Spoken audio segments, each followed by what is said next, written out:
everyone. How are you? How are you today? Okay, you know what came to me? I remember when I was younger, and I overheard a conversation, and it was like two adults talking, and they were talking about their kids as pension. This is in Jamaica at the time when I overheard this conversation, and one of them was listening, the other one was talking, and he's like, pension, like I do so much. But like when you think about it, as parents, it's our duty to make sure that our kids are able to succeed at their talent, succeed at what they do. You know what I mean? And it's our duty to make sure that we can do the best that we can do to get them to where they need to be, close up to where they need to be. You know what I mean? Try. If they don't want to do it, then that's on them. But you can't say that as a parent, you did not try to do that for them. You know? But a lot of parents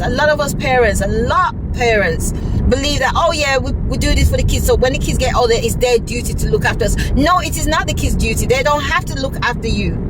They don't have to. And when I say look after you, I mean like they want the kids to be buying them food, buying them clothes, buying them this, buying them that, looking after their daily routine as they get old enough to do so. And it is unfair. It is not right. It is not right. It is not right. You know, give God thanks that I have parents that don't do that to me. You know what I mean? But we do it naturally. We naturally want to help and do what we can do for our parents, you know? But there's other children that are under such a burden, underneath such a pressure, because the parents believe that, oh, because they did this for them when they were young, they did not ask to come forth into this world, and they did not ask, even though still they have a spiritual connection with God, and God has sent them here for a reason. But still, it's their duty as a parents to guide that child, to equip that child to face this world, and also financially to do what they can do to get the child close to what they need to do in life. You know, if they have to study, you know, help them, you know. And it's the duty of the child not to be ungrateful that they cannot recognize that, okay, if the mother needs a help now, or if the father needs a help now, to help them, you know, without the parents having to ask, you know. But it's things like that. But parents, please, you guys need, some of these parents, we need to stop this. We need to stop doing that. We need to stop doing that, thinking that our children are our pension. Like, how can generational wealth continue if the parents is putting that pressure on the child before the child even start to even have their own family, or even start to do anything for themselves?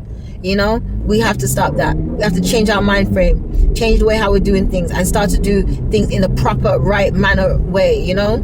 I know that, okay, yes, we're doing these things for our children, but it's our duty to do so. It's our duty as a parent to do so. All right? And stop putting so much pressure on the child.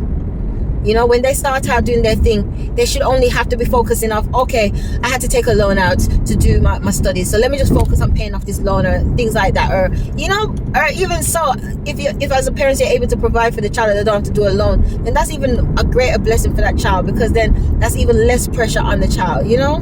But we need to stop putting so much pressure on these young persons. We need to stop doing it, because we're crushing them before they even start. All right, so please let us just stop doing it, you know. All right, stay blessed, everyone. Bye.